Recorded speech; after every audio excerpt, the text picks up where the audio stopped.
नमस्कार, रुद्राध्याय अकेडमी में आपका स्वागत है, जहां पे आपको नवोदय विद्यालय, सैनिक school, Netarhat military school, ITI, polytechnic जैसे प्रतियोगिता परीक्षाओं की तैयारी करवाई जाती है। जैसा कि आप सभी लोग जानते हैं कि कोरोना वायरस महामारी के कारण पूरा दुनिया त्रस्त है, जिसके वजह से बहुत सारी चीज़ों को बैन कर दिया गया है। स्कूल कॉलेज अनिश्चित काल के लिए बंद है। वैसे तो सरकार की तरफ से अनिश्चित काल के लिए बंद नहीं किया गया, लेकिन आप ये मान के चल सकते हैं कि अनिश्चित काल के लिए बंद है पिछली बार की तरह। और इसी के साथ ही गवर्नमेंट के पास कोई भी प्रॉपर प्लान नहीं है स्कूल कॉलेजेस को खोलने का। इस बार सीबीएसई का क्लास 10 का बोर्ड का एग्जाम भी कैंसिल कर दिया गया है, बच्चों को प्रमोट कर दिया जाएगा। तो आप समझ सकते हैं कि स्कूल कॉलेजेस की क्या सिचुएशन है।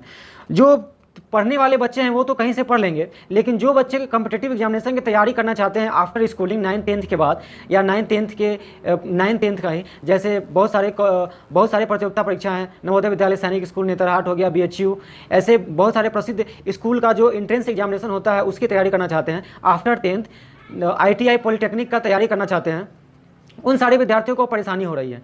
तो उन्हीं परेशानियों को देखते हुए रुद्राध्याय अकेडमी आप लोगों के लिए निःशुल्क, जी हाँ बिल्कुल निःशुल्क, आईटीआई, पॉलिटेक्निक क्लास 10 और क्लास 9 की पढ़ाई की व्यवस्था लेकर आई है। इसके लिए आपको करना कुछ नहीं होगा। आपको सिर्फ, आप जो ये वीडियो देख रहे हैं उसके नीचे एक लाल कलर का बटन है, उसको दबाकर लाल से काला कर दीजिए, और जो बेल आइकन है उसको दबा दीजिए, ताकि जो भी नए क्लासेस में आप लोगों के लिए लेकर आऊँ वो आप तक सबसे पहले पहुँचे। इसी के साथ आप वीडियो को लाइक करिए, कमेंट करिए कि आप कौन से नेक्स्ट टॉपिक पे वीडियो चाहते हैं, पढ़ना चाहते हैं, और अपने दोस्तों के साथ शेयर करिए। तो 9th-10th आईटीआई, पॉलिटेक्निक, उसके बाद नवोदय विद्यालय, सैनिक स्कूल, नेतरहाट इत्यादि प्रतियोगिता परीक्षा की तैयारी करना चाहते हैं, और नहीं तो कोई बात नहीं है। आज हम लोग पढ़ेंगे क्लास 10 का भारतीय भवन बुक से केमिस्ट्री का प्रथम चैप्टर, जिसका नाम है रासायनिक अभिक्रिया एवं समीकरण।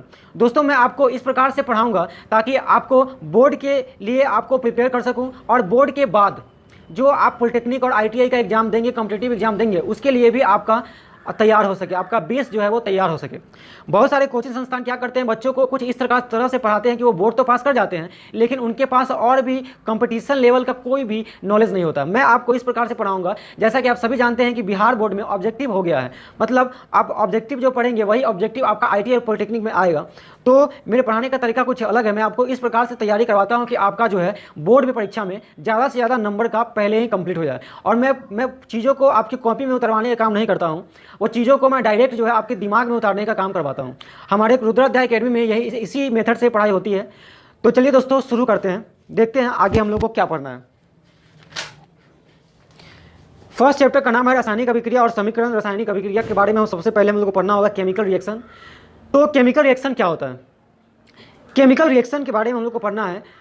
बहुत आसान चीज़ है, रटना नहीं है, हम लोगों को सिर्फ ये समझना है कि साइंस में अगर आप रटेंगे तो आप नहीं पढ़ पाएंगे, आप जिंदगी भर रटते रह जाएंगे, लेकिन आपको समझ कुछ नहीं आएगा। अगर समझेंगे तो ये पूरी साइंस का जो बुक है, जो 100 नंबर का फिजिक्स, केमिस्ट्री, मैथ, ज़्यादा से ज़्यादा दो महीने का चीज़ है, उसके बाद आपको आराम से दूसरे बच्चों को ही पढ़ा सकेंगे।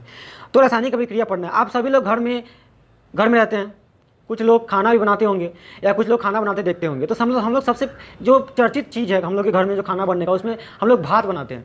भात बनाने के लिए क्या करते हैं, पहले हम लोग चावल लेते हैं, उसको पानी लेते हैं, उसके बाद चावल को धोते हैं, चावल को खाने के लिए तैयार करते हैं। उसके बाद तैयार होने के बाद चावल पानी को जो चढ़ाते हैं, जो नॉर्मल मेथड है भात बनाने का। उसके बाद पानी खदकने के बाद जो अधन होता है, अधन हो जाने के बाद उसमें चावल डालते हैं। चावल डालने के बाद उसको कुछ देर तक छोड़ते हैं तो उसको हम देखते हैं कि उसमें से भाप निकल रही है। भाप निकलने के बाद हम देखते हैं कि चावल कुछ देर के बाद चावल के पानी का कलर बदल गया है, और चावल का भी कलर बदल गया है, उसका साइज बदल गया, शेप बदल गया, आकार बदल गया, आकृति बदल गया है।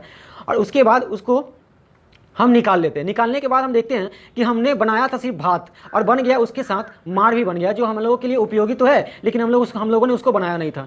अब इसी के बाद इसी उदाहरण पे मैं आपको पूरा चैप्टर समझा दूंगा। मैं आपको ये दावे के साथ कह सकता हूँ, और पूरा चैप्टर आप एक आधे घंटा का वीडियो देखने के बाद आप दूसरे को पढ़ा सकते हैं, और आप जितना क्वेश्चन का आंसर है वो सारे क्वेश्चन का आंसर आप सिर्फ और सिर्फ एक ही उदाहरण के बदौलत आप सभी का आंसर देख सकते हैं। तो हम लोगों ने देखा क्या कि हम लोगों ने चावल लिया और पानी लिया, और उसको एक बर्तन में रख के गैस पे चढ़ा दिया, और कुछ देर के बाद हम लोगों ने भात बना लिया। तो चावल और नमक को हम लोग क्या बोलेंगे, अभिकारक बोलेंगे। और उसके बाद हम लोगों ने बनाया क्या, तो भात बनाया, और भात के साथ क्या बन गया, मार बन गया। जो हम लोगों ने बनाया तो नहीं था, लेकिन वो ऑटोमेटिक बन गया था। तो उसको क्या बोलेंगे, भात हमारा क्या हो जाएगा, उत्पाद हो जाएगा, और मार जो है उपोत्पाद हो जाएगा। इस प्रकार से हम देखते हैं कि अभिकारक और उत्पाद को हम लोगों ने समझ लिया। इसको इंग्लिश में समझेंगे तो इसको क्या बोलेंगे, चावल और पानी को रिएक्टेंट बोलेंगे, और भात को क्या बोलेंगे, प्रोडक्ट बोलेंगे, और मार को क्या बोलेंगे, बाय प्रोडक्ट बोलेंगे। इस प्रकार हम लोगों ने अभिकारक को पढ़ लिया, उत्पाद को समझ लिया, और उसके बाद क्या है, केमिकल रिएक्शन भी पूरा हो गया। अगर हमको केमिकल रिएक्शन लिखना हो इस चीज़ का, तो हम इसका केमिकल रिएक्शन कैसे लिखेंगे, इसका केमिकल रिएक्शन लिखेंगे चावल प्लस पानी, एरो देंगे, उसके बाद क्या लिखेंगे, भात लिखेंगे और मार लिखेंगे। ये हमारा क्या हो गया, उत्पाद हो गया। ये हमारा क्या हो गया, उपोत्पाद हो गया, जिसको बाय प्रोडक्ट भी बोलते हैं। इसको क्या बोलेंगे, प्रोडक्ट बोलेंगे। इसको क्या बोलेंगे, इसको रिएक्टेंट बोलेंगे। इस प्रकार हम देखते हैं। और ये अगर एग्जाम्पल हम लोग लिखेंगे बोर्ड में, तो बोर्ड में किसी भी टीचर का ये हिम्मत नहीं है किसी एग्जाम्पल को गलती कर दे और आपका नंबर काट ले। आप लोग अगर एग्जाम दीजिएगा तो उसमें सब्जेक्टिव में लिखा गया होता है कि कृपया अपने शब्दों में आंसर दे। अपने शब्दों में आंसर देने का मतलब है आप जो है अपने शब्दों में टीचर को समझाइए कि आपने क्या समझा। आप जो एग्जाम्पल लिखते हैं, आप जो आंसर लिख के आते हैं और बोलते हैं कि हमें मार्क्स नहीं मिला, मार्क्स ना मिलने का एक ही कारण होता है, ये होता है कि फुल मार्क्स ना मिलने का एक कारण होता है कि आपने जो आंसर लिखा है वो किताब के लैंग्वेज में लिखा है, अपने ना कि अपने लैंग्वेज में लिखा। अगर आप अपने लैंग्वेज में लिखेंगे तो अगर अपने लैंग्वेज को समझाएंगे तो टीचर ये समझेगा कि बच्चे पूरी तरह से समझ चुका है, तब आपको जाके वो फुल मार्क्स देगा, तब आपको फुल में फुल मार्क्स आएगा। किसी का हिम्मत नहीं है कि इस रिएक्शन को वो गलती कर दे। उसके बाद हम लोग आगे पढ़ेंगे रासायनिक अभिक्रियाओं की विशेषता। अब देखिए रिएक्शन हमने मस्त एक लिखा और इसी रिएक्शन के आधार पे हम लोग पूरा चैप्टर को डिस्कस कर लेंगे और आपको पता भी नहीं चलेगा और आपको सारा चैप्टर याद भी हो जाएगा। मैं यहाँ मेरा पढ़ाने का तरीका इस प्रकार का है कि मैं चीज़ों को याद करवाता हूँ, ना कि किताब कॉपी में नोट करवाता हूँ। आप एग्जाम देने जाएंगे तो आपको अपने दिमाग से लिखना होगा, ना कि कॉपी से लिखना होगा। चलिए दोस्तों आगे बढ़ते हैं। रासायनिक अभिक्रियाओं की विशेषता क्या होती है, गैस की उत्पत्ति। जैसा कि हम लोग ने देखा है, जब हम लोग चावल और पानी को गैस पे चढ़ाए थे तो हम लोगों ने क्या देखा था, कुछ भाप निकला था। क्या निकला था, भाप निकला था। वो भाप क्या हो गया, ऊपर की तरफ जा रहा था। तो क्या हुआ, मतलब हम लोग कोई रिएक्शन बनाते हैं तो उसमें भाप का गैस का बनना लाजमी होता है। तो ये केमिकल रिएक्शन का पहला विशेषता हो गया। दूसरा विशेषता क्या हो गया, अवक्षेप का बनना। अब अवक्षेप कैसे, अरे यार अवक्षेप तो बहुत हार्ड लग रहा है, अवक्षेप तो याद नहीं होगा। अब कुछ नहीं है, अवक्षेप माने क्या होता है कि वैसा चीज़ जो नीचे बर्तन की तली में जाकर बैठ जाता है। यदि आप देखेंगे मार को कुछ देर तक छोड़ देंगे तो देखेंगे कि मार में पानी ऊपर आ गया और मार जो है वो नीचे आ जाता है। इसका मतलब क्या है, वैसा चीज़ जो बर्तन के तली में आकर बैठता है उसको क्या बोलते हैं, उसको अवक्षेप बोलते हैं। अब यहाँ पे हम लोग क्या कर सकते हैं, इसको अवक्षेप लिख सकते हैं। ये पूरा हमारा प्रोडक्ट हो गया, प्रोडक्ट की श्रेणी में आ गया। अब इसको क्या समझा सकते हैं कि मार जो है हमारा, मार क्या है, मार अवक्षेप है। तो अवक्षेप को दिखाने के लिए नीचे की तरफ एरो देते हैं और आपका अवक्षेप क्या है, तैयार है। उसके बाद नेक्स्ट हम देखेंगे रंग में परिवर्तन। चावल हम बना रहे थे तो चावल का कोई दूसरा कलर था, भात बनने के बाद वो दूसरा कलर हो जाता है, तो क्या हो गया, रंग में परिवर्तन हो गया। उसके बाद नेक्स्ट ताप में परिवर्तन। जब हम चावल और पानी को रखे थे तो क्या था, चावल और पानी ठंडा था, गैस पर चढ़ाने के बाद भात जो बना है, मार जो बना वो गर्म हो गया। इसका मतलब क्या, ताप में परिवर्तन होगा। तो क्या होगा, ये केमिकल रिएक्शन का विशेषता होगा। उसके बाद अवस्था में परिवर्तन। स्टार्टिंग में चावल क्या था, स्टार्टिंग में चावल हार्ड था, अगर इसको चावल का स्टार्टिंग में खाएंगे तो कुरकुर करेगा, लेकिन भात को खाएंगे तो सॉफ्ट हो जाएगा। इसका मतलब क्या हुआ, अवस्था में परिवर्तन हो गया, सॉफ्ट हो गया। तो ये क्या हो गया, जेली टाइप का बन गया। और ये क्या था, सॉलिड था। इसका मतलब हम लोगों ने देख लिया एक ही। और भात और चावल का जो रिएक्शन है, चावल का भात बनने का जो रिएक्शन है, उसको याद करने की जरूरत है क्या, बिल्कुल नहीं है।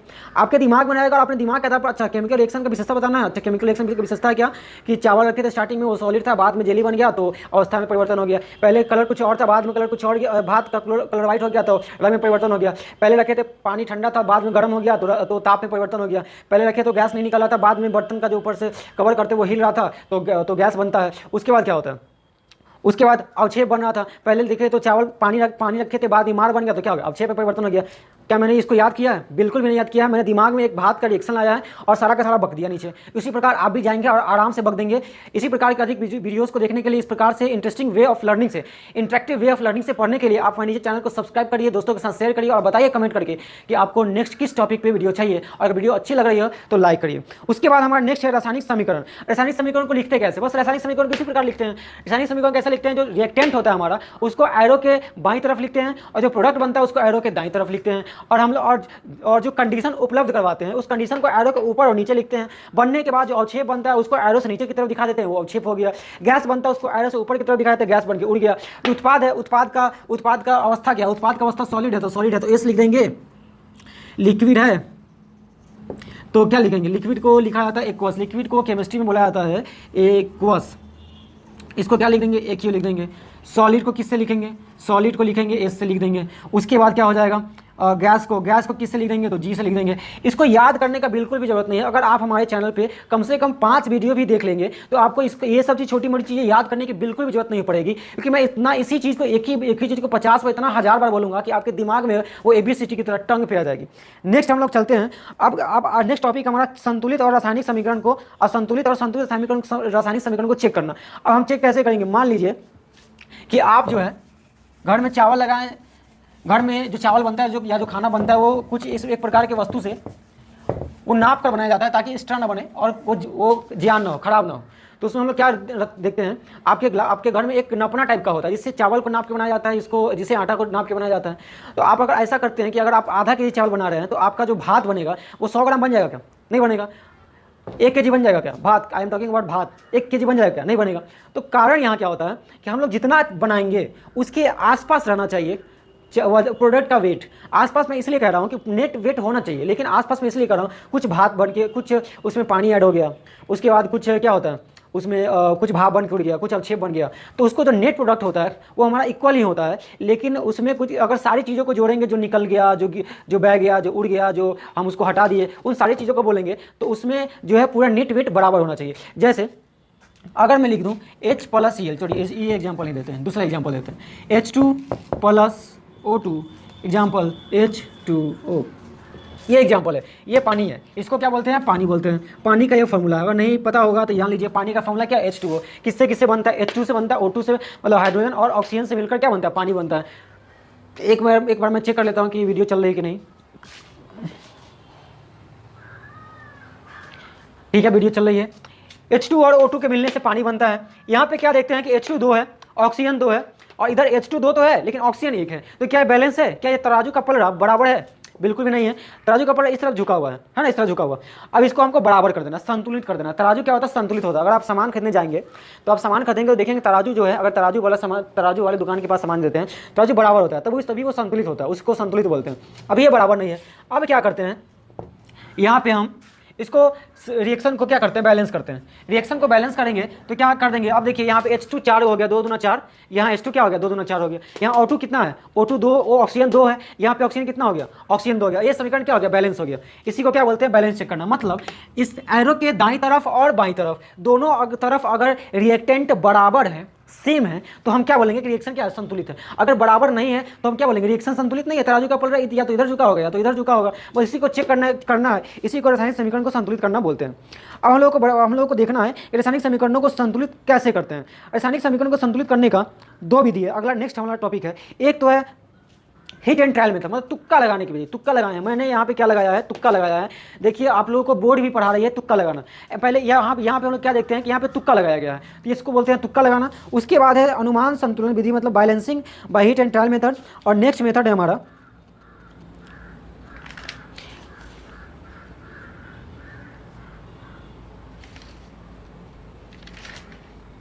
बस एक ही है, हिट एंड ट्रायल मेथड से ही आपको क्लास 10 में आपको चीज़ों को बैलेंस करना है। आप क्लास 12 में जाएंगे तब आपको आगे नेक्स्ट जो है वो क्या नाम है, नेक्स्ट मेथड के बारे में बताया जाएगा। आपको हिट एंड ट्रायल मेथड के आधार पे आपको ये संतुलित करना है। संतुलित करने से बोर्ड में एक ना एक क्वेश्चन पक्का होता है, तो आप लोग उसको अपने टेक्स्ट बुक से उसको प्रैक्टिस कर लीजिएगा। अगर आपको प्रैक्टिस करवाना है, अगर आप चाहते हैं कि मैं आपको प्रैक्टिस करवाऊँ, तो आप नीचे कमेंट करके बताइए कि मैं आपको स्पेशल इस टॉपिक पर एक वीडियो बनाऊँ। तो चलिए दोस्तों आगे नेक्स्ट हम लोग देखते हैं, हिट एंड ट्रायल मेथड है, तो आप लोग खुद कर सकते हैं इसको। उसके बाद रासायनिक समीकरण के उपयोग से लाभ। रासायनिक समीकरण से प्राप्त होने वाली सूचनाएं, हम लोग को रासायनिक समीकरण से क्या सूचनाएं प्राप्त हो रही है, यही सूचना प्राप्त हो रही है कि ये हाइड्रोजन है, ये ऑक्सीजन है, दोनों जुड़ गया तो क्या बन गया, पानी बन गया। इसमें हाइड्रोजन 4 पीस है, इसमें हाइड्रोजन 2 पीस है, इसमें भी हाइड्रोजन 4 पीस है, इसमें भी हाइड्रोजन 2 पीस है। इसमें यह गैस अवस्था में था, इसमें यह गैस अवस्था में है, इसमें यह क्या बन गया, लिक्विड अवस्था में बन गया। तो क्या लिखेंगे, इसको एक ही भी लिख देंगे, यही समीकरण प्राप्त होता है। अगर ये गैस है तो अगर ये हम लोग को प्रोडक्ट बनने के बाद ये ऊपर उठ जाता तो इसको ऊपर लिख देते हैं, लेकिन ऊपर नहीं उठा तो इसको नहीं लिखेंगे। नीचे बैठ जाता तो नीचे लिख देते हैं, लेकिन नीचे नहीं बैठेगा तो नहीं लिखेंगे।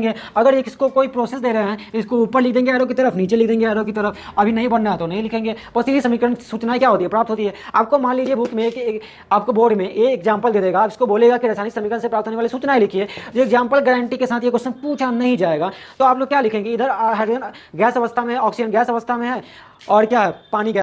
और नेक्स्ट टॉपिक है उष्मा शोषी और उष्मा क्षेपी अभिक्रिया। अब इसको हम लोग कैसे समझेंगे? बहुत सारे बच्चे जो है, बहुत सारे स्टूडेंट इसको याद करते हैं, लेकिन हमको इसको बिल्कुल भी याद नहीं करना है। हमने कुछ देर पहले आपको क्या कौन सा रिएक्शन बताया था? हमने आपको पहले भात बनाने का रिएक्शन बताया था। चावल प्लस पानी को गर्म करेंगे तो बनेगा भात प्लस मार, और उसके बाद कुछ गैस बाहर निकलेंगी। उसमें हम लोगों ने क्या देखा? हम लोगों ने यही देखा है कि उसमें हम लोगों ने चावल को बनाने के लिए एक्सटर्नल गैस दिया, इसको एक्सटर्नल हम लोग गर्म किए हैं, तब जाके ये क्या बना है, तब जाके ये हमारा चावल भात बना। मतलब चावल और प्लस पानी को हम लोगों ने गर्म किया। गर्म करने के साइन को डेल्टा से लिखते हैं। अगर हम एनर्जी देते हैं तो उसको डेल्टा से लिखते हैं, मतलब एक छोटा सा त्रिभुज बनाते हैं। और उसके बाद हम लोगों का ये प्रोडक्ट क्या बना था? भात बना था। और बाई प्रोडक्ट क्या बना था? मार बना था। अब यहाँ क्या देखते हैं कि हम लोगों ने इसको एनर्जी दिया है। क्या चावल में पानी में चावल को डाल दें और बिना उसको गर्म किए क्या उसमें जादू मंत्र मार दे तो वो क्या भात बना सकता है? वो बिल्कुल नहीं बना सकता है, बिल्कुल भी नहीं बनाएगा। इसका कारण ये है कि उसको हमको एनर्जी देना पड़ेगा। एनर्जी देने वाला रिएक्शन क्या होता है कि उष्मा शोषी अभिक्रिया, मतलब उष्मा का शोषण करता है। अब शोषण क्या करता है? नीचे से हम लोग उसको चावल को नीचे से गैस जलाते हैं। गैस जलाने के बाद वो किसी चीज़ को, किसी बर्तन को क्या करता है? गर्म करता है। बर्तन को गर्म करने के बाद जैसे बर्तन गर्म होता है उसको क्या किया? उसने उष्मा को खींचा, अवशोषण किया है, इसलिए उसको क्या बोलेंगे? उष्मा का अवशोषण, मतलब उष्मा शोषी अभिक्रिया बोलेंगे। अवशोषण अंतिम में क्या शोषण है, वही शोषण को इसमें अभिक्रिया का नाम दे दिया गया है उष्मा शोषी, उष्मा को सोखने वाला अभिक्रिया। अब हमारा नेक्स्ट आता है उष्मा क्षेपी अभिक्रिया। क्षेपी अभिक्रिया क्या होता है कि हम लोग मेनली हम लोग क्या करते हैं, जहाँ से बिलोंग करते हैं, हम लोग का घर साल में एक बार उसको पोछारा करना पड़ता है, उसको रंग रोगन करना पड़ता है। तो क्या करते हैं, जो थोड़ा सा मिडिल क्लास फैमिली होते हैं वो चूना से पेंट करते हैं अपने घर को। चूना से पेंट करने के फायदा ये होता है कि हर साल चूना से पेंट करिए और हर साल नया चमकता हुआ जो है अपना मकान पाइए। उसमें क्या होता है, चूना हम लोग खरीद के लाते हैं, उसको पानी में डालते हैं। जो लोग बच्चे इससे फैमिलियर होंगे, जो लोग इनको जानते होंगे, उसमें क्या होता है कि जैसे पानी में डालते हैं पानी खदकने लगता है, पानी ऑटोमेटिक गर्म हो जाता है। इसमें क्या हुआ कि हम लोगों ने चूना को पानी में डाला और ऑटोमेटिक वो पानी को क्या कर दिया? गर्म कर दिया। मतलब उसमें से वो खुद ब खुद उष्मा को क्या कर रहा है? निकाल रहा। छेपी मतलब वो छेप कर रहा है, मतलब उसमें से क्या हो रहा है? उष्मा निकल रही है। जैसे एक तरह से और हम लोग इसको समझ सकते हैं, पानी नहीं, खेत में जो लोग खेती करते हैं, खेती बैकग्राउंड वाले फैमिली से आते होंगे, वो लोग समझ सकते हैं इस चीज़ को बेहतर से। इसमें होता क्या है कि जब हम लोग खेती करते हैं तो खेत में बारिश में पानी ज़्यादा लग जाता है, तो उसको क्या करते हैं, एक छोटा सा बर्तन से हम लोग खेत में से पानी उकीच के दूसरे खेत में गिरा देते हैं, जिसमें कम पानी होता है। उसमें क्या किए, बर्तन से पानी उकीचे, मतलब उसमें अपने खेत से पानी निकाल के दूसरे में दिए। अब सेम कंडीशन यहाँ पे क्या है कि सेम कंडीशन यहाँ पे है, जब हम CO को, कैल्शियम ऑक्साइड को, इसी को क्या बोलते हैं? चूना बोलते हैं, पानी में घोलते हैं तो ये क्या बनता है? बहुत सारा उष्मा निकालता है, रिलीज करता है, और क्या बनाता है? CaOH बनाता है। इसको बोलते हैं बुझा हुआ चूना। ये बुझा हुआ चूना जो है बोर्ड का फेवरेट क्वेश्चन है कि बुझा हुआ चूना किसको बोलते हैं। और उसके बाद कैल्शियम ऑक्साइड, लाइम पत्थर किसको बोलते हैं? कैल्शियम कार्बोनेट मतलब चूना पत्थर किसको बोलते हैं? ये सब किसका फेवरेट क्वेश्चन है? बोर्ड का फेवरेट क्वेश्चन है, तो ये आपसे पूछा जा सकता है। और उसके बाद ITI पॉलिटेक्निक का आप एग्जाम देंगे, नवोदय विद्यालय सैनिक स्कूल नेतरहाट का एग्जाम देंगे, तो उसमें पूछेगा केमिस्ट्री में कि कैल्शियम कार्बोनेट का फार्मूला क्या है, कैल्शियम कार्बोनेट का फार्मूला क्या है, बुझा हुआ चूना का फार्मूला क्या है, पानी वाला चूना का फार्मूला क्या है, चूना पत्थर का फार्मूला क्या है, मार्बल का फार्मूला क्या है। ये सब एग्जाम में क्या किया जाता है? पूछा जाता है। ताजमहल जिससे बनता है, जिस पत्थर से, संगमरमर से, मार्बल से, उसका फार्मूला क्या होता है। इसमें क्या हुआ कि बहुत सारा मात्रा में एनर्जी वो क्या किया? दिया है। एनर्जी वो क्या किया है? रिलीज किया है। एनर्जी देते हैं उसको डेल्टा से लिखते हैं, बहुत सारा एनर्जी क्या किया? हमको रिलीज किया है। इसमें क्या कर देंगे? प्लस में हम बहुत सारा क्या कर देंगे? एनर्जी लिख देंगे। बहुत सारा मतलब 4 पॉइंट तो नहीं है, मतलब बहुत सारा एनर्जी क्या होता है? रिलीज करता है। तो यहाँ पे क्या कर देंगे? रिलीज करने का साइन देके अब बहुत सारा कैलोरी यहाँ पे लिख देंगे, यहाँ पे हमको क्या कर रहा है? दे रहा है। तो उष्मा शोषी उष्मा क्षेपी अभिक्रिया को किसी भी हाल में, अब इससे बाद पढ़ने का जरूरत है? मुझे तो नहीं लगता कि पढ़ने का जरूरत होगा, या फिर आपको याद करने या रटने का जरूरत होगा। उसके बाद हमारा नेक्स्ट टॉपिक आता है कि विभिन्न प्रकार की रासायनिक अभिक्रिया। विभिन्न प्रकार की रासायनिक अभिक्रिया में हम लोग क्या करते हैं कि इसको बहुत सारे बच्चे रखते हैं। मैं जब रेगुलर क्लासेस लेता हूं तो उसमें देखता हूं, बच्चों से पूछता हूं, तो बच्चे किताबी जो है वो डेफिनेशन बताना शुरू कर देते हैं। मैं कहता हूं कि किताबी डेफिनेशन रट के आप कहाँ तक जाएंगे? आप किताबी डेफिनेशन को रट के ज़्यादा दूर तक नहीं जा सकते। अपने आप को हल्का करिए। एक रॉकेट को जितना हल्का किया जाता है वो उतना ही ज़्यादा स्पीड से अंतरिक्ष में ट्रेवल करता है। उसको इसी सिद्धांत पे बनाया ही जाता है। उसको अगर स्पीड करना है, डायरेक्शन मोड़ना है, तो उसको और हल्का करेंगे, और स्पीड करना है और हल्का करेंगे, उसमें से और सामान को क्या करेंगे? निकालते जाएंगे, और स्पीड करना और हल्का कर देंगे, और डायरेक्शन चेंज करना और हल्का। इसी प्रकार से आपको अगर आगे बढ़ना है ज़िंदगी में तो आपको हल्का होना पड़ेगा, चीज़ों को लाइटली लेना पड़ेगा, फालतू बातों को क्या करना पड़ेगा? छोड़ना पड़ेगा, अपना फोकस टारगेट पे फोकस करना पड़ेगा। उसके बाद हमारा नेक्स्ट टॉपिक है विभिन्न प्रकार की रासायनिक क्या विभिन्न प्रकार की रासायनिक अभिक्रिया। इसमें हमारा फर्स्ट है संयोजन अभिक्रिया। देखिए संयोजन अभिक्रिया में क्या होता है? संयोजन अभिक्रिया में क्या करते हैं कि आप लोग याद करिएगा, क्या याद करिएगा, संयोजन अभिक्रिया वैसी अभिक्रिया जिसमें दो या दो से अधिक पदार्थ तत्व या यौगिक आपस में संयोग करके एक नया पदार्थ का निर्माण करते हैं। नए पदार्थ के गुण मूल पदार्थ के गुण से बिल्कुल भिन्न होते हैं। अब इसको याद करेंगे। अब इसको कुछ बच्चे इतना हार्ड ले लेते हैं, कितना हार्ड ले लेते हैं कि इसमें से जो शब्द हुबहू दिया गया वो वही याद करते हैं, उसमें थोड़ा भी वो चेंज बदल नहीं कर सकते। क्यों? क्योंकि उनको पता ही नहीं कि कितना बदलेंगे कितना नहीं बदलेंगे तो हमारा क्वेश्चन आंसर सही होगा और कितना बदल देंगे तो गलती होगा। उनको ये पता नहीं है। उनको ये बताएगा कौन कि अगर आपस में कोई भी दो चीज़ें रिएक्शन करती है, कोई भी दो चीज़ें मिलकर नया प्रोडक्ट बनाती है तो वो क्या होगा, वो संयोजन अभिक्रिया का एक एग्जाम्पल है। जैसे अभी हम लोग एक ही एग्जाम्पल देखते हैं, उसी एग्जाम्पल से पूरा चैप्टर मैं आपको दिमाग में समझाऊंगा, दिमाग में याद करवा दूंगा। ये हमारा रिएक्शन है चावल प्लस पानी का बना, हमने भात और मार बनाया।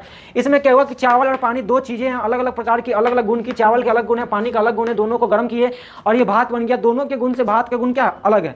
इसमें चावल क्या था, इसमें चावल हार्ड था, इसमें भात सॉफ्ट। इसमें पानी क्या था, पानी लिक्विड था, इसमें भात क्या सॉलिड है, जेली प्रकार का एक बन गया, मार अलग प्रकार का बन गया। मतलब हमारा जो फाइनल प्रोडक्ट है उसका जो प्रॉपर्टी है, उसका जो गुण है वो हमारे रिएक्टेंट के गुण से, मतलब अभिकारक के गुण से प्योरली क्या है, डिफरेंट है। इसको हम क्या बोल सकते हैं, ऐसा जब भी दो चीजें आपस में रिएक्शन करती है और एक नए प्रकार की चीज का निर्माण करती है तो उसको क्या बोलते हैं, संयोजन अभिक्रिया बोलते हैं। इसमें क्या होता है कि अभिकारक का प्रोडक्ट का गुण, मतलब उत्पाद का गुण अभिकारक के गुण से क्या होता है, टोटली डिफरेंट होता है। और इसमें क्या है, मतलब हमने एक एग्जाम्पल देखा दिमाग में और उसके बाद उसको क्या कर दिया, एलोबरेट कर दिया। बस इसको याद करने का जरूरत है ना, बस मैंने एक आपको एक उदाहरण बताया, उसी उदाहरण के आधार पर मैं आपको पूरा चैप्टर समझाऊंगा, नहीं याद करवाऊंगा।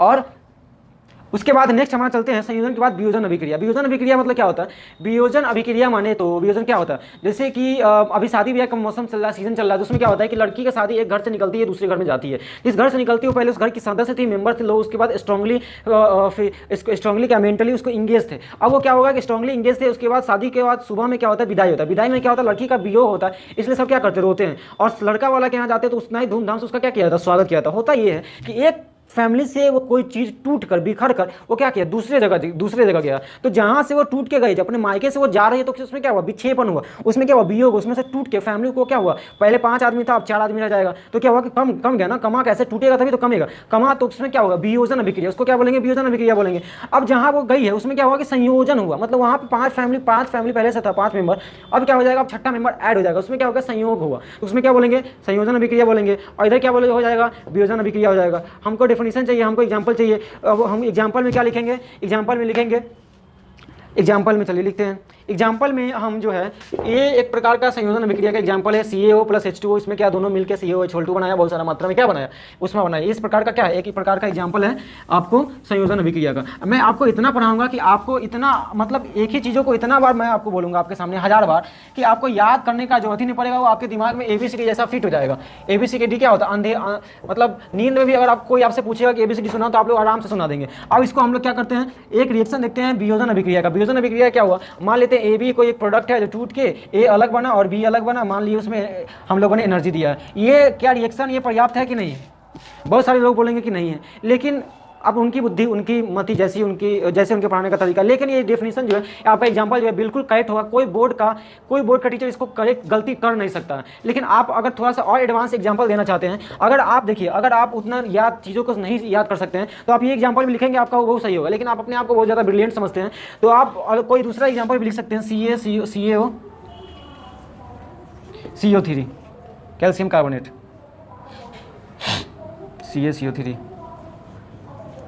मैं भी भूल गया, CaCO3 ये कैल्शियम कार्बोनेट है, ये टूटेगा, इसमें से क्या होगा, टूटेगा, इसको बहुत सारा एनर्जी देंगे, टूटेगा किसमें, CaO में टूटेगा और CO2 बाहर जो है वो बाहर निकल जाएगा। काम हो गया खत्म। एक प्रोडक्ट था और ये टूट के दूसरे दो से अधिक चीज़ों में बट के, इसको क्या बोलेंगे, वियोजन अभिक्रिया बोलेंगे। नेक्स्ट हमारा टॉपिक है, नेक्स्ट हमारा मतलब हमारा रिएक्शन है वैद्युत रिएक्शन। मतलब वैसा रिएक्शन जिसमें विद्युत का, देखिए नाम में ही उसका डेफिनेशन छुपा है कि वैद्युत रिएक्शन नाम है उसका, वैद्युत रिएक्शन। मतलब वैसा रिएक्शन जिसमें विद्युत का योगदान होगा उसको क्या बोलेंगे, वैद्युत रिएक्शन बोलेंगे। और इसको सिंप्लीफाई करते हैं और इसको इलेबोरेट करते हैं, इसमें क्या बोलेंगे कि वैसा रिएक्शन जो विद्युत के द्वारा संपन्न होता है उसको क्या बोलेंगे, उसको वैद्युत रिएक्शन बोलेंगे। एग्जाम्पल देखना बहुत जरूरी है। एग्जाम्पल क्या देखेंगे, अभी कोरोना वायरस की महामारी चल रही है। कोरोना वायरस की महामारी में लोग पहले फर्स्ट फेज में क्या हो रहे थे, फर्स्ट फेज में 14 दिनों में बीमारी हो रहा था, उसके बाद मरने उड़ने का काम हो रहा था। लेकिन अभी क्या है कि 5 दिनों में बीमारी लीजिए और 7वें दिन में लाश लीजिए, ये सिस्टम चल रहा है। अभी क्या है कि वेंटिलेटर पे लोगों को रखा जाता है, ऑक्सीजन चाहिए। ऑक्सीजन कहाँ से आए भाई, वातावरण में 28% ऑक्सीजन है, और हमारे हमारे फेफड़ा में नहीं जा पा रहा है, तो उसको ऑक्सीजन सिलेंडर में भर के और लोगों को, पेशेंट को दिया जा रहा है। और ऑक्सीजन, वो ऑक्सीजन सिलेंडर में कहाँ से आता है, तो उसको यह ऑक्सीजन सिलेंडर में जो आता है उसको प्रेशर विधि से बनाया जाता है। यहाँ एक और विधि है जिससे आप ऑक्सीजन बना सकते हैं, घर में भी बना सकते हैं, लेकिन वो मात्रा बहुत ही ज़्यादा कम होगा और प्रोसेस ज़्यादा क्या होगा, बेकार होगा, हार्ड होगा। इसमें क्या करते हैं, पानी में अगर करंट पास कराया जाए कैथोड और एनोड पे, छड़ पे, तो एक पे से हाइड्रोजन गैस निकलेगा और एक पे से क्या निकलेगा, ऑक्सीजन गैस निकलेगा। निकल रहा है, बाहर जा रहा है, इसलिए क्या देंगे, एरो देंगे, मतलब ऊपर निकल के भाग जाएगा। अब यहाँ पे ऑक्सीजन निकल रहा है, उसी ऑक्सीजन पे क्या बनाएंगे, एक बर्नर बनाएंगे और वहाँ से इसको क्या करेंगे, कहीं पे कंटेनर में जमा कर लेंगे, तो ऑक्सीजन क्या हो जाएगा, जमा हो जाएगा। इसमें से क्या होगा कि इसमें करंट की उपस्थिति में, ये रिएक्शन तभी संभव है जब इसको हम करंट देंगे, और करंट दे रहे हैं, करंट भाग नहीं ले रहा लेकिन उसको मदद कर रहा है रिएक्शन होने में, इसलिए इसको एरो को ऊपर लिखेंगे। और किसी का यूज होता तो एरो के नीचे लिखते। ये किसका एग्जांपल हो गया, ये वैद्युत का एग्जांपल हो गया। इसको याद करने की बिल्कुल भी जरूरत नहीं है, मैं आपको आगे पढ़ाऊंगा, आपको अपने आप दिमाग में आ जाएगा। वैद्युत अभिक्रिया, ये क्या हो गया, वैद्युत अभिक्रिया का एग्जांपल हो गया। अब नेक्स्ट हमारा क्या है, रिएक्शन है एकल विस्थापन reaction, the most beautiful reaction और मोस्ट बोर्ड का मेंबर का जो है मतलब फेवरेट रिएक्शन जो है। इसे क्वेश्चन पूछते हैं कि आप बताइए कि एकल विस्थापन अभिक्रिया और डबल विस्थापन अभिक्रिया क्या होता है। बच्चे बहुत गलती करते हैं, या गलती वो करते नहीं, बस याद करते हैं। याद साइंस को आप याद किया ही नहीं सकते, साइंस को आप याद करेंगे, एक सप्ताह याद हो जाएगा, उसके बाद भूल जाएगा। एक सप्ताह बाद तो एग्जाम तो हो नहीं रहा है। इसमें क्या बोलेंगे, एकल विस्थापन अभिक्रिया। एकल विस्थापन अभिक्रिया में क्या होता है कि जब कोई एक वस्तु दूसरे वस्तु को उसके स्थान से हटाकर उसके स्थान पर बैठ जाता है, तो उसको क्या बोलेंगे, एकल विस्थापन अभिक्रिया। एक वस्तु द्वारा विस्थापन अभिक्रिया। समझ में नहीं आया होगा, अब मैं समझाता हूँ आपको, बिल्कुल 100% गारंटी के साथ समझ में आएगा। मैं एक बार चेक कर लेता हूँ वीडियो चल रही है या नहीं। ठीक है, वीडियो चल रही है। एकल विस्थापन अभिक्रिया में क्या होता है, मान लीजिए एक कपल है, वो कहीं घूमने गए तो उसमें क्या हुआ कि एक लोग देखा कि एक लड़की देखी कि मान अरे ये वो लड़का तो बहुत स्मार्ट है, हैंडसम है, और उसके बाद पैसा भी बहुत है, तो चलो इसके साथ ब्रेकअप करके क्यों ना उसके साथ वो कर लिया जाए, दोस्ती कर ली जाए। अब वो क्या करती है, मान लीजिए एक ए बी प्रकार का एक कपल है, वो पार्क में गया, सी को देखा और सी से अब उसका मन है कि बी से ब्रेकअप करके हम किसके साथ जाएंगे, सी के साथ जाएंगे। तो वो किसके साथ रिएक्शन बनाएगी, ए सी प्लस कितना हो जाएगा, बी हो जाएगा। मतलब क्या हुआ, पहले जो कंपाउंड था, कपल था ए बी, अब वो टूट के क्या हो गया, अपना स्थान बदल लिया सी के साथ, और सी के साथ एक नया कंपाउंड बनाया, नया कपल बनाया, और बेचारा बी क्या होगा, बी अलग हो गया। मतलब बी का स्थान किसने ले लिया, बी का स्थान ए ने ले लिया। इसीलिए कौन सा रिएक्शन हो जाएगा, एकल विस्थापन रिएक्शन हो जाएगा। एकल विस्थापन रिएक्शन, एकल विस्थापन रिएक्शन हो जाएगा। बस कहानी खत्म है। अब देखिए इसमें क्या होता है, अब डबल विस्थापन रिएक्शन, इसी में आपको समझ में आ जाएगा। मान लीजिए एक ABCD, अभी इंडिया का जो कपल में सबसे बड़ा ब्रांड है वो क्या है, उसका मतलब विराट और अनुष्का का, और दीपिका और रणबीर का। अब उसी का एग्जाम्पल लेके हम लोग चलते हैं। मान लीजिए कि विराट और अनुष्का प्लस रणवीर और दीपिका का एक कपल है।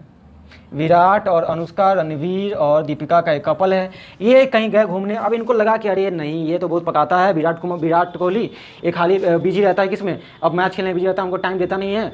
और उसके बाद क्या बोलेगी, उसके बाद दीपिका बोलेगी कि अरे हमको तो स्पोर्ट्स बैकग्राउंड का लड़का बहुत पसंद आता है। हम लोग क्या करते हैं, इंटरचेंज करते हैं। अब क्या करेगा कि विराट जो है वो दीपिका के साथ, विराट जो अनुष्का से ब्रेकअप करके और दीपिका के साथ क्या करेगा, बॉन्ड बनाएगा, कपल बनाएगा। तो क्या हो जाएगा, बी जो है डी के साथ गया और क्या चला जाएगा, आर जो है ए के साथ चला गया। मतलब इसमें क्या अपने आप का स्थान क्या कर लिया, दोनों ने चेंज कर लिया। अब क्या हो गया, तो हमारा एक विराट और दीपिका का रिएक्शन बना और रणवीर और अनुष्का का रिएक्शन बन गया। अब इसमें क्या हुआ कि आपस में जो क्या होते हैं एलिमेंट्स ने अपना जो एलिमेंट्स है उसने अपना स्थान को क्या कर लिया, चेंज कर लिया अपने उसके प्रॉपर्टीज के आधार पर। मतलब एक्टिविटी उसको क्या बोलते हैं, उसको बोलते हैं अधिक सक्रियता श्रेणी के आधार पर। मतलब क्या, अपने अपने प्रॉपर्टीज के आधार पे लोगों ने अपने अपने प्रायोरिटीज के आधार पे अपने स्थान को क्या किया, चेंज कर लिया।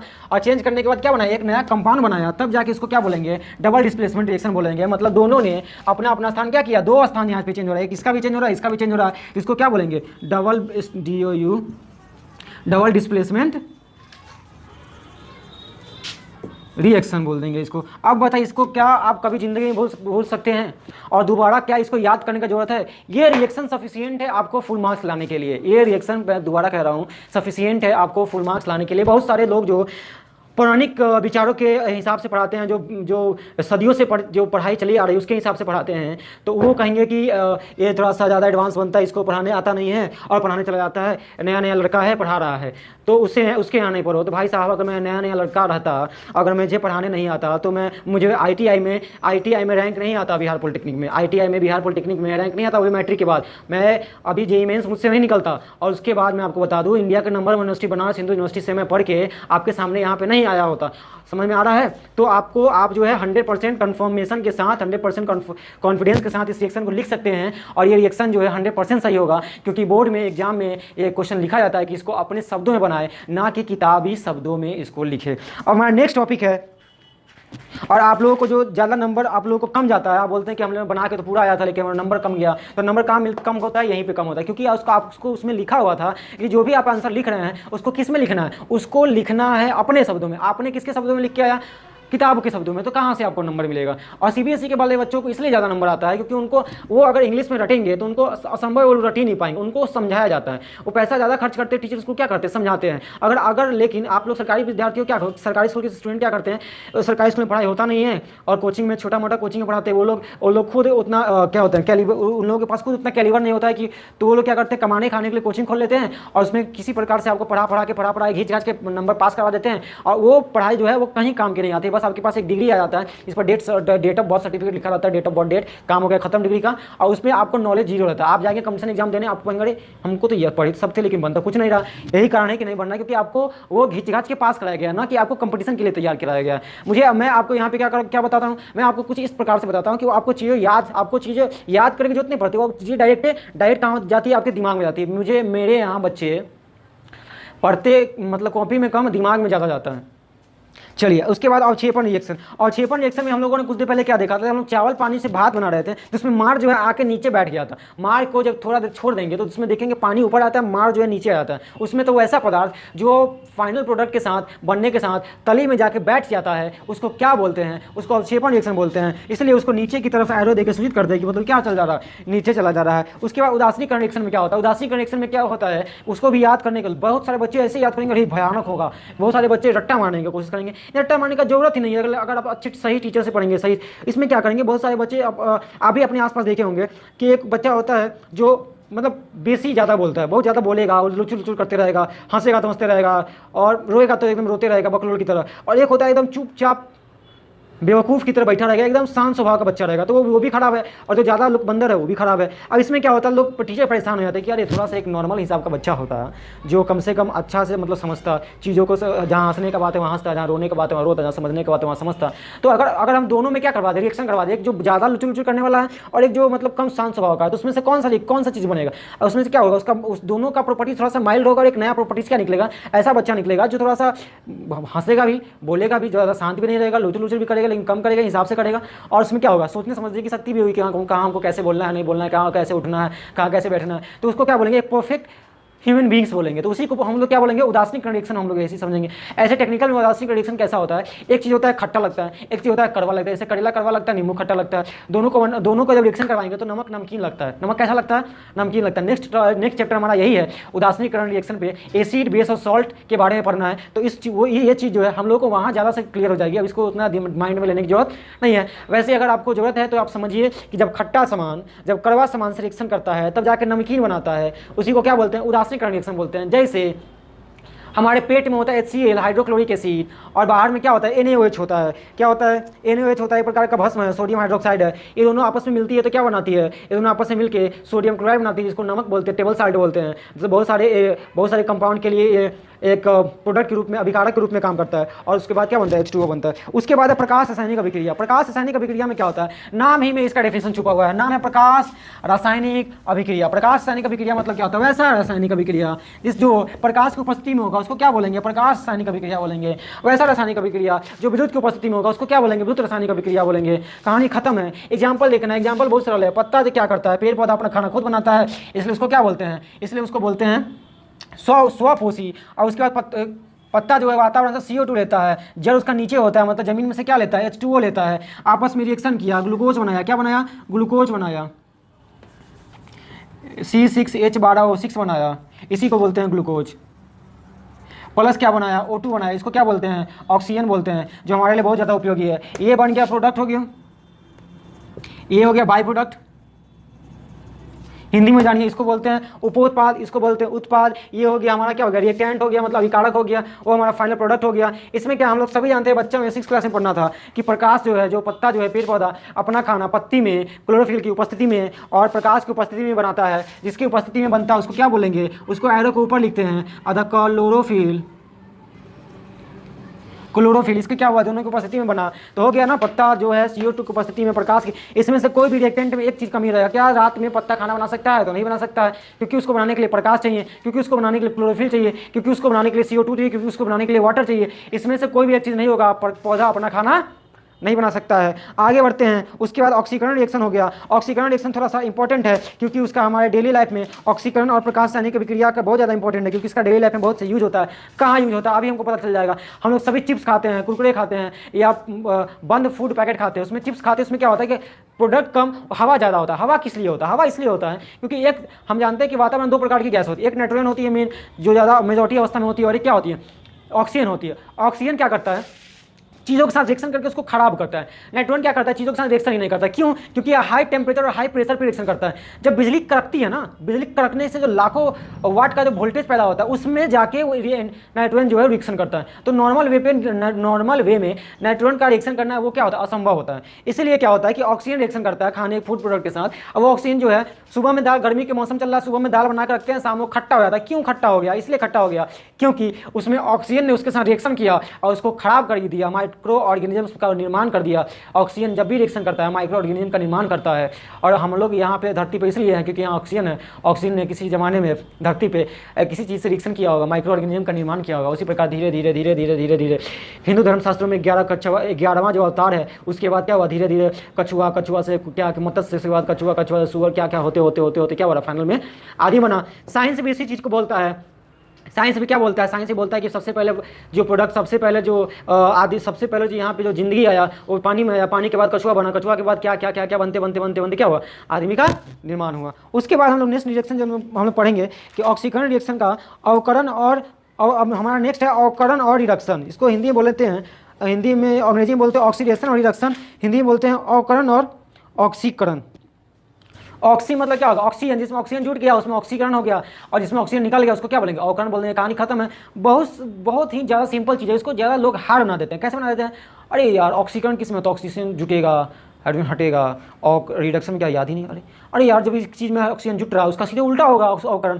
एक में ऑक्सीजन जुट रहा है दूसरे में क्या होगा, हटेगा। एक में हाइड्रोजन हट रहा है दूसरे में क्या होगा, जुटेगा। सीधा ऑक्सीडेशन का सीधा उल्टा है क्या, अवकरण। बात हो गया खत्म। ऑक्सीकारक और अवकारक। उसके बाद दैनिक जीवन में ऑक्सीडेशन और रिडक्शन के प्रभाव क्या है। भोजन का पचना, भोजन जब हम लोग के पेट में पचता है तो ग्लूकोज क्या है, टूटता है।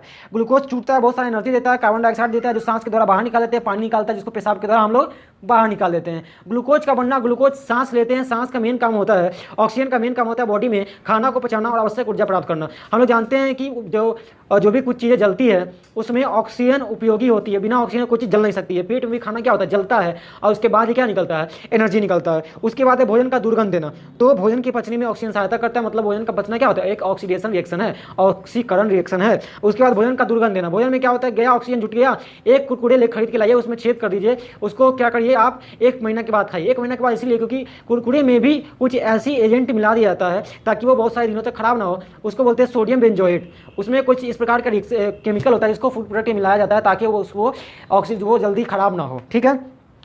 अब भोजन का दुर्गंध देना क्या होता है, भोजन का दुर्गंध देने से बचाने के लिए क्या करते हैं, वैसा युक्त भोजन को एक खास पदार्थ जैसे सिट्रिक एसिड मिलाते हैं या एंटीऑक्सीडेंट मिलाते हैं, जिससे भोजन का ऑक्सीडेशन रुक जाता है। घरों में भोजन को रेफ्रिजरेटर में रखते हैं या वायुरुद्ध बर्तन में, रोटी रखने वाले में रखते हैं। क्या क्यों रखते हैं, ताकि जल्दी खराब ना हो। संक्षारण, संक्षारण से बचाने के लिए क्या होता है, संक्षारण, लोहा दुनिया में एक सबसे बड़ा समस्या ये है कि लोहा में जंग लगता है। लोहा को जंग लगने से बचाने के लिए बहुत सारा दिमाग लगाना पड़ता है, इसलिए आजकल लोहा का कम और स्टील का ज़्यादा यूज हो रहा है। स्टील क्या होता है, स्टील होता है स्टेनलेस स्टील होता है, वो उसमें जंग नहीं लगता। और लोहा में क्या होता है, जंग लगता है। इसलिए लोहा का उपयोग कम करके स्टेनलेस स्टील का निर्माण ज़्यादा किया जा रहा है ताकि वो क्या होता है, उसमें जंग ना लगता है और लोहा बचा रहता है। अब देखिए इसके बारे में हम लोग को पढ़ना है धातु चैप्टर में उसमें हम लोग इसको डिटेल से पढ़ेंगे। दहन की क्रिया के लिए ऑक्सीजन का उपयोगी होता है। बिना ऑक्सीजन के हम लोग दहन नहीं कर सकते। सकते हैं, मतलब कोई चीज़ जला नहीं सकते हैं। इसका बहुत छोटा सा एग्जांपल है कि एक मोमबत्ती लीजिए, उसको जला के उसको ऊपर से ग्लास से ढक दीजिए, कुछ देर के बाद मोमबत्ती बुझ जाता है। कारण ये है कि उसको ऑक्सीजन नहीं मिला और वो क्या हो गया, बुझ गया। अब दहन और ज्वाला के बारे में पढ़ना है। दहन और ज्वाला के बारे में बहुत अच्छा टॉपिक है,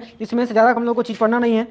दहन और ज्वाला, कोई भी चीज़ जलती है उसको क्या बोलते हैं, कोई भी चीज़ जलती है तो उसमें उष्मा और प्रकाश निकलती है, उसको दहन बोलते हैं। ये ज़्यादा इंपॉर्टेंट टॉपिक नहीं है। इंपॉर्टेंट एक प्रकार का ये है कि दहन के लिए आवश्यक शर्त क्या है। दहन के लिए आवश्यक ये शर्त है कि उसमें उस दहन के लिए उष्मा की प्राप्ति, मतलब अगर माचिस की तिल्ली से अगर एक बड़ा सा सिलाब जो को जलाने जाएंगे तो वो गारंटी के साथ नहीं जलेगा। एक माचिस की तिल्ली से अगर इस बोर्ड को जलाएंगे तो ये नहीं जलेगा, लेकिन यही इसी पे अगर मिट्टी तेल डाल के अगर जलाएंगे तो आराम से जल जाएगा। कारण क्या है, कारण ये है, और उसी माचिस की तिल्ली से अखबार को जलाएंगे तो जल जाएगा। कारण क्या है, कारण ये है कि अखबार के लिए जलन की जो उष्मा है, वो अखबार के लिए माचिस की तिल्ली के बराबर है, लेकिन इस बोर्ड को जलाने के लिए जो उष्मा है वो माचिस की तिल्ली के बराबर नहीं है। वो उष्मा कम मिलेगी, जब इसको मिट्टी तेल डाल के जलाएंगे तब वो उष्मा हासिल होगी, तब वो जाकर क्या होगी, जलेगी। उसी प्रकार गैस को जलाने के लिए सिर्फ लुत्ती काफ़ी होती है, एक स्पार्क काफ़ी होता है। एक स्पार्क होता है और गैस में क्या हो लगता है, आग लग जाता है। मतलब गैस के जलन के लिए जो उष्मा का जो क्या उसको बोलते हैं, उष्मा की जो प्राप्ति होती है, उस ताप की प्राप्ति होती है, उतना ही है, उसमें क्या होता है, वो जल जाता है। उसके बाद दहन के लिए आवश्यक पदार्थ होना चाहिए। अगर हम ईटा को जलाने जाएंगे तो क्या जलेगा, वो बिल्कुल भी नहीं जलेगा। क्यों, क्योंकि वो जलने वाला पदार्थ ही नहीं है। ये अलग बात है कि उसको बहुत ज़्यादा एनर्जी देंगे तो वो भी जल जाएगा, लेकिन क्या होता है, उतना एनर्जी देने से क्या फ़ायदा, क्योंकि हमको उससे तो कोई काम ही नहीं हो रहा है, कोई हम लोगों को कोई फाइनल प्रोडक्ट ही तो नहीं बन रहा, हम लोग को कोई लाभ तो नहीं हो रहा है। और साइंस में जहाँ लाभ नहीं वहाँ साइंस नहीं, काम हो गया खत्म। उसके बाद है ज्वाला। ज्वाला के बारे में पढ़ना है। ज्वाला के बारे में पढ़ना। ज्वाला जो है 3 प्रकार का होता है, जो बहुत ही बेकार चैप्टर टॉपिक है। इससे ज़्यादा क्वेश्चन पूछा नहीं जाता है। इससे बस एक ही चीज़ पूछा जाएगा जो कंपटीशन लेवल में पूछा जाता है, और जो थोड़ा सा बोर्ड के लिए भी उपयोगी होगा। बस 2 चीज़ है। इस 2 चीज़ों में क्या है कि मोमबत्ती का 3 भाग होता है। एक भाग होता है केंद्रीय मंडल, एक होता है प्रकाशमान मंडल, एक होता है प्रकाशीय मंडल। केंद्रीय मंडल में क्या होता है, कैसा होता है, जो सबसे नीचे का होता है उसको कहते हैं केंद्रीय मंडल। वहाँ पर क्या होता है, मोम जो है वो पिघल के भाप बनता है। वहाँ से अगर आप छुएंगे तो वो बिल्कुल भी नहीं जलेगा, वहाँ पर जलन जो है नहीं होती रहती। उसको अदहन का क्षेत्र बोलते हैं। एग्जाम में आता है अदहन का क्षेत्र कौन सा होता है, नीला क्षेत्र, पीला क्षेत्र या लाल क्षेत्र, या इनमें से कोई नहीं, तो क्या हो जाएगा, नीला क्षेत्र, क्योंकि इसमें वो दहन हो ही नहीं रहा। दहन होगा तो गारंटी के साथ उसमें क्या निकलेगा, उसमें से लाइट निकलेगा। अब आते हैं दूसरा, प्रकाशमान मंडल। इसमें ऑक्सीजन की पर्याप्त आपूर्ति के कारण मोम के वाष्प का अपूर्ण दहन होता है। इसमें ऑक्सीजन की अपर्याप्त आपूर्ति होती है। प्रकाशमान मंडल में अपर्याप्त आपूर्ति होती है, मतलब ऑक्सीजन जो है बराबर नहीं मिलता है। इसके कारण इसमें क्या होता है, दहन अच्छा से नहीं होता है। यह ज्वाला का सबसे बड़ा भाग होता है। इसमें पीला प्रकाश निकलता है। इसमें ज्वाला का ताप मृदुल होता है, मतलब मॉडरेट होता है, ज़्यादा उसमें हाई टेम्परेचर नहीं होता। सबसे आते हैं बाहर वाला। इस भाग में मोम के वाष्प का पूर्ण दहन होता है, क्योंकि इसमें ऑक्सीजन की आपूर्ति पर्याप्त होती है। यह ज्वाला का सबसे गर्म भाग होता है। मान लीजिए ये हमारा मोमबत्ती है, ये क्या है, मोमबत्ती है।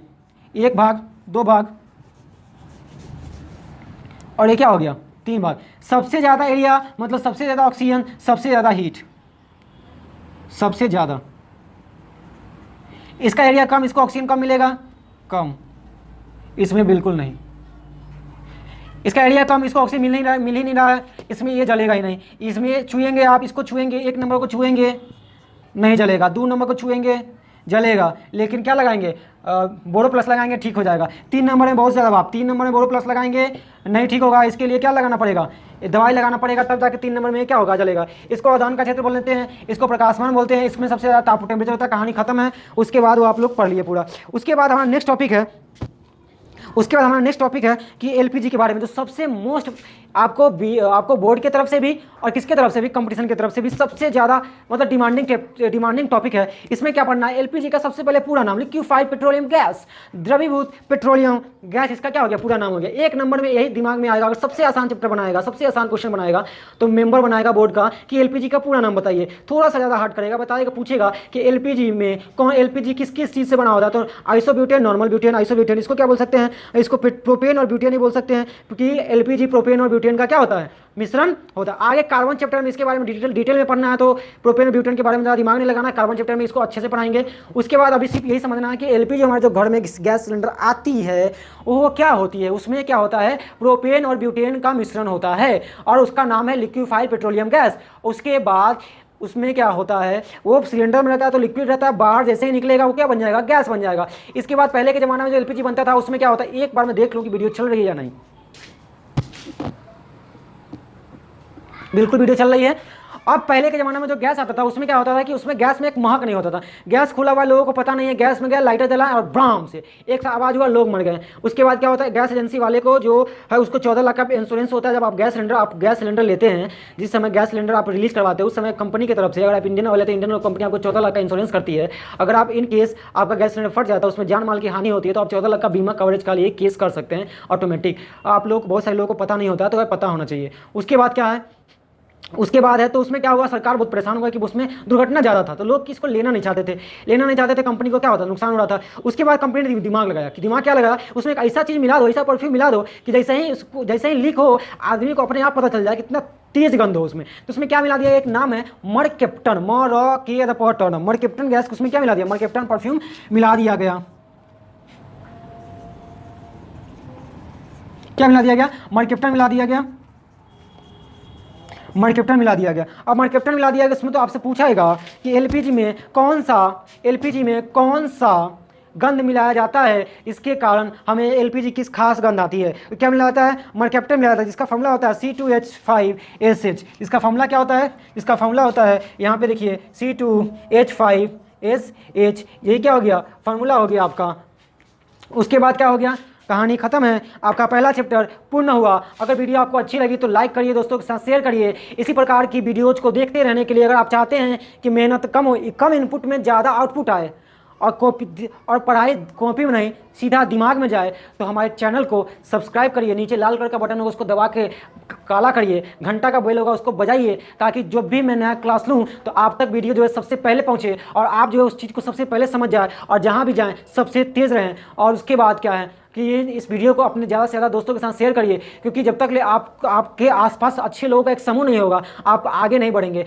कहा जाता है कि show me your friend and I will show your future, show me your friend and I will show you your future. मतलब आप अपने दोस्तों के बारे में बताइए और मैं आपका भविष्य बताता हूँ। मतलब क्या, अपने आसपास ऐसे लोगों का निर्माण करिए, ऐसे लोगों को निर्माण करिए जो आपको आगे तरक्की करने में क्या हो, सहायक हो। ऐसे लोगों का निर्माण नहीं जो कि पकड़ के खींचने में सहायक हो, मतलब क्या, उसको आपको आगे बढ़ने ही ना दे। तो अपने दोस्तों के साथ शेयर करिए, अपने ग्रुप बनाइए जिसमें आप पढ़ाई कर सके।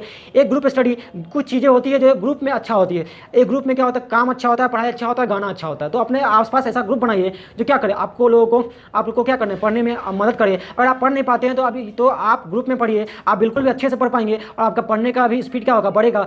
कम इनपुट में आप ज़्यादा आउटपुट प्राप्त कर पाएंगे। अगर आप सोचते हैं कि हम मेहनत ज़्यादा करते हैं मार्क्स कम आता है, तो इसका भी कारण ये है कि आपका पढ़ने का स्पीड क्या है, बहुत ज़्यादा कम है। इसको क्या करिए, आप इसको करिए कि आप एक ऐसा ग्रुप बनाइए जो आपसे तेज लोगों का ग्रुप है, उसमें उन लोगों के साथ दोस्ती करिए जो आपको आगे बढ़ने में क्या करेगा, मदद करेगा और अपने साथ रखेगा और अपने जैसा क्या करेगा, बनाएगा। इसलिए कहा था show me your friend and I will show your future. तो उसके बाद इस वीडियो को ज़्यादा से ज़्यादा अपने दोस्तों के साथ शेयर करिए, ताकि आप लोगों के साथ क्या हो, एक अच्छा ग्रुप बन सके। और वीडियो को नेक्स्ट में किस टॉपिक पे आपको वीडियो चाहिए आप हमें कमेंट करके बताइए। इस वीडियो से संबंधित क्या आपको शिकायत है, सुझाव है, आप हमें कमेंट करके बताइए। वीडियो को लाइक करिए, चैनल को सब्सक्राइब करिए और दोस्तों के साथ शेयर करिए। और इसी के साथ, कोरोना वायरस है तो घर में रहिए, स्वस्थ रहिए और जहाँ जितना ज़्यादा हो सके लोगों को क्या करिए, मदद करिए। जय हिंद, जय भारत।